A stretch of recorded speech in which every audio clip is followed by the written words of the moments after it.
जय हिंद दोस्तों, त्यागी trading tips में आपका स्वागत है। दोस्तों, इस वीडियो के अंदर हम चर्चा करने वाले हैं दो कंपनीज के बारे में। Q2 के रिजल्ट्स दोनों ही कंपनी के आ चुके हैं। 20 रुपये के आसपास दोनों शेयर है। एक 20 रुपये से सस्ता है, एक 20 रुपये से थोड़ा सा ज़्यादा, यानी कि 1-2 रुपये ज़्यादा है। दोनों के बारे में यहाँ पर चर्चा होने वाली है। बाई सेल की रिकमेंडेशन किसी भी शेयर की नहीं है। आपको कंपनी के बारे में ज़बरदस्त पढ़ाई करनी है। पढ़ाई कब करेंगे? जब आपको मालूम हो थोड़ा सा कि कंपनी के क्वार्टरली रिजल्ट्स कैसे आ रहे हैं।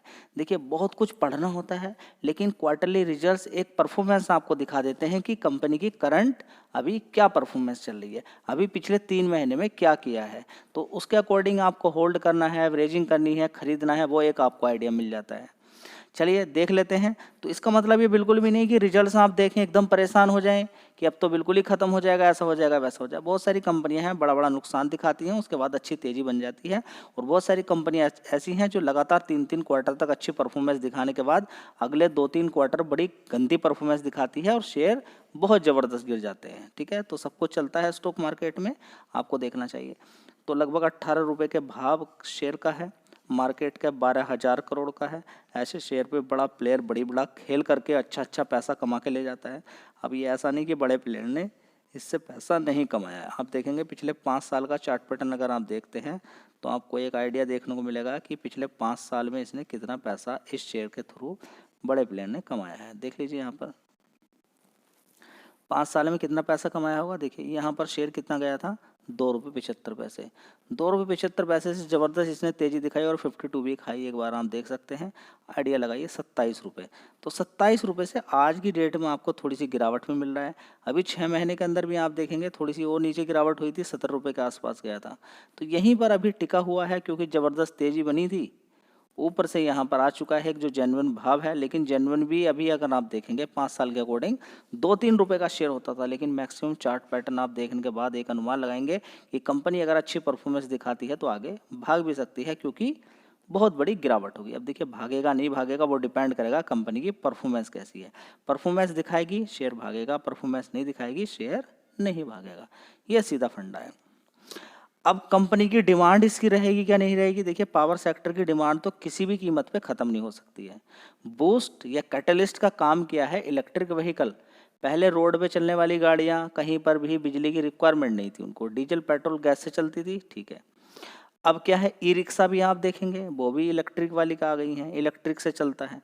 ठीक है, तो अब नई नई बिल्डिंगें बन रही हैं, घर बन रहे हैं। ठीक है, गर्मी बहुत ज़्यादा हो रही है। जब शादी होती हो तो उसमें कितना इलेक्ट्रॉनिक का सामान दिया जाता है। एयर कंडीशन तो आजकल मैंडेटरी हो गया है। समझिए, समझ में बात आ रही है आपको या नहीं समझ में आ रही है? कितनी बिक्री हो रही है एयर कंडीशनर की, आप देखिए आप एयर कंडीशनर की कितनी बिक्री हो रही है, बहुत ज़्यादा। तो फिर वो उसको रखने के लिए लिया क्या किसी ने, चलाएगा उसको कैसे भी करेगा। समझिए बात को, सारी चीज़ों को। ठीक है, तो आप देखेंगे कि घर के अंदर वायरिंग भी जब नया कंस्ट्रक्शन होता है तो कितनी वायरिंग की जाती है, नए नए डिजाइन, नई नई लाइट, वो सारी इलेक्ट्रिसिटी की कंज्यूम होती है। ठीक है, तो इलेक्ट्रिक व्हीकल की वजह से आपको ज़्यादा इलेक्ट्रिसिटी चाहिए, नए नए घर बनने की वजह से और गर्मी के बढ़ने की वजह से बिजली तो चाहिए ही चाहिए। तो मतलब पावर सेक्टर तो आने वाले 100 साल तक भी जिंदा रहेगा, लेकिन काम करना पड़ेगा। ऐसा नहीं कि बिल्कुल ऐसे ही जिंदा रह जाएगा, काम नहीं करेंगे कुछ नहीं, तो ऐसे नहीं। ठीक है, तो डिमांड बढ़ती रहेगी लेकिन इनको काम करना पड़ेगा। चलिए, तो 1 साल पहले 1,226 करोड़ का इस कंपनी का रेवेन्यू आता था, उसके बाद 1,140 करोड़, उसके बाद 1,300 करोड़, उसके बाद 1,583 करोड़, उसके बाद आप देखेंगे 1,438 करोड़। तो कैसी परफॉर्मेंस है, फ्लैट परफॉर्मेंस आप बोलेंगे। पिछले क्वार्टर से थोड़ी सी कम है और 1 साल पहले वाले क्वार्टर से थोड़ी सी ज़्यादा है। तो बाकी के 3 क्वार्टर देखें उनके अकॉर्डिंग ज़्यादा ही है, थोड़ा सा कम, इतना ज़्यादा नहीं है। लेकिन अगर ऑपरेटिंग प्रॉफिट देखते हैं तो पिछले क्वार्टर से कम है, बाकी के क्वार्टर से अच्छी परफॉर्मेंस यहाँ पर देखने को मिल रही है। आप देख सकते हैं 386, 290 और 388 करोड़ जो है उसके अकॉर्डिंग देखेंगे तो अच्छी परफॉर्मेंस है। लेकिन पिछले क्वार्टर के अंदर जो परफॉर्मेंस देखने को मिली उसकी वजह से शेयर ने भी अच्छा जम मारा। तो क्या अब यहाँ पर गिरावट देखने को मिल सकती है? देखिए गिरावट देखने को मिल सकती है, क्वार्टरली भी कंपेयर की जाती है, लेकिन इसका मतलब ये नहीं कि शेयर खत्म हो जाएगा। बस इस चीज़ पर थोड़ा सा ध्यान रखें आप। ठीक है, और सारी चीज़ें अगर हम देखने की कोशिश करते हैं तो वही है, क्योंकि पीछे के अकॉर्डिंग पिछले क्वार्टर में थोड़ा रेवेन्यू ज़्यादा था, तो अब यहाँ पर प्रॉफिट 182 करोड़ है, उससे पहले 156, 127 करोड़, उससे पहले देखें 183 करोड़। तो परफॉर्मेंस हम कहेंगे कि ठीक ही है, कोई ख़राब नहीं शेयर के भाव के अकॉर्डिंग। पहले कितना भाव कंपनी का होता था, तो आगे आने वाले टाइम में जिस तरीके से सरकार लगातार फोकस कर रही है पावर सेक्टर पे, उस तरीके से अगर देखें तो अच्छा पैसा कंपनी हो सकता है कि आगे आने वाले टाइम में शेयर अच्छा जंप आपको दिखा दे। फिलहाल देखिए रिकमेंडेशन नहीं है, अगर आप देखना चाहते हैं यहाँ पर तो कभी यहाँ पर 3% की हिस्सेदारी होती थी एफआईज की, आज की डेट में 6.34% की हिस्सेदारी है। डीआईज कभी यहाँ पर होते थे पहले, कभी देखें तो 22% और आज की डेट में 17% की हिस्सेदारी। तो एफआईज, डीआईज ने माल बेचा, एफआईज ने खरीद लिया। पब्लिक भी 52%, 50% के आसपास है और प्रोमोटर भी 24% के आसपास, सब जमे पड़े हैं। अब देखते हैं आगे क्या होता है।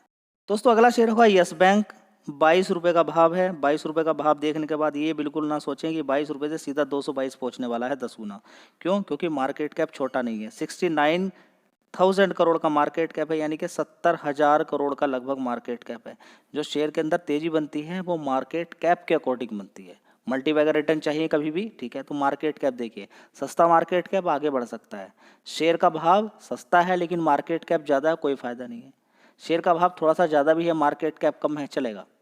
समझ बात आ गई। चलिए इसके बारे में डिटेल पढ़ेंगे यहाँ पर। सबसे पहले क्वार्टरली रिजल्ट देख लेते हैं और एक न्यूज़ पॉपुलर जिसकी वजह से तेज़ी बनी है वो भी आपको मालूम होना चाहिए। दोस्तों यस बैंक की अगर बात करते हैं तो एक साल पहले देख लीजिए 7,700 करोड़ का रेवेन्यू था, उसके बाद 7,800, 7,600, 7,600, तो 7,600 की रेंज है, अभी 7,300 हो गया। तो बस यही दिक्कत हो गई, रेवेन्यू के अंदर गिरावट है, तो ये मज़ेदार बात नहीं है। तो रिजल्ट्स हम अच्छे नहीं बोलेंगे क्वार्टरली बेसिस पे। ऐसा नहीं कि देखिए 7,300 कम नहीं होता है, आगे बढ़ भी सकता है, लेकिन फिलहाल के अकॉर्डिंग अगर कंपेयर की जाए ईयर ऑन ईयर बेसिस या क्वार्टरली तो रिजल्ट्स मज़ेदार नहीं है। फिलहाल पिछले क्वार्टर के अकॉर्डिंग अगर देखें तो नेट प्रॉफिट कितना था, 664 करोड़। पिछले क्वार्टर में था 809 करोड़, अभी कितना है 664। उससे पहले 745 था, उससे पहले 619 करोड़ था, उससे पहले 567 करोड़। तो प्रॉफिट वाइज देखें तो ईयर ऑन ईयर बेसिस पे ठीक है, क्वार्टरली बेसिस पे इन 2 क्वार्टर से तो कमजोरी रिजल्ट्स हैं, वो इन 2 क्वार्टर्स की वजह से ही थोड़ा सा देखने को मिलता है। फिलहाल अभी देखिए इस कंपनी के अंदर लॉक इन पीरियड जो पहले खरीदा हुआ था बड़े बड़े समय से शेयर, अब वो धीरे धीरे वो ख़त्म हुआ है। तो इसके अंदर एक प्रकार से अब देखेंगे तो वॉलेटिलिटी थोड़ी सी आनी शुरू हुई है। ग्रोस एनपीए 1.60 है, नेट एनपीए 0.30 है, ठीक है। देखिए प्रॉफिट अभी कमज़ोर है, आगे बढ़ सकता है, शेयर का भाव भी गिरा हुआ है, लेकिन ये बिल्कुल मत सोच लीजिएगा कि हाँ अभी रेवेन्यू नेट प्रॉफिट के अंदर गिरावट है तो शेयर भाग नहीं सकता है। समझिए ये मत रहना कि नहीं भाग सकता, भाग सकता है। चलिए दोस्तों यस बैंक के अंदर अभी क्या चीज़ें चेंजेस देखने को मिला है वो आपको मालूम होना चाहिए कि पहले एसबीआई की जो होल्डिंग थी वो किसने खरीद ली, Japan Sumitomo Mitsui banking corporation, जिसको शॉर्ट में बोलते हैं एसएमबीसी ने लगभग यहाँ पर लार्जेस्ट शेयर होल्डर हो चुका है 24.2% स्टेक खरीदने के बाद। लेकिन सीईओ प्रशांत कुमार ने बोला है कि बस अब इससे ज़्यादा नहीं यहाँ पर इंक्रीज होगा, कितना, लगभग 24.99, लगभग 25% की हिस्सेदारी इसके पास रहेगी, उसके ऊपर यहाँ पर नहीं जाने वाली है, ठीक है। तो ये बात आपको मालूम होना चाहिए कि बड़ी हिस्सेदारी अब इस समय किसके पास है। पहले किसके पास थी, एसबीआई ने और दूसरे बैंकों ने ज़बरदस्त यहाँ पर अपना माल बेचा है, इस कंपनी के पास अब ये सारा माल आ चुका है। कमाल की बात ये है इसके अंदर कि उन जिन बैंकों ने स्टार्टिंग प्राइस पर खरीदा उन्होंने भी अच्छा पैसा कमाया है, अगर इसने खरीदा है तो आने वाले टाइम में ये कंपनी बड़ा पैसा कमा सकती है। अब देखते हैं आगे किस तरह की परफॉर्मेंस देखने को मिलती है। धन्यवाद।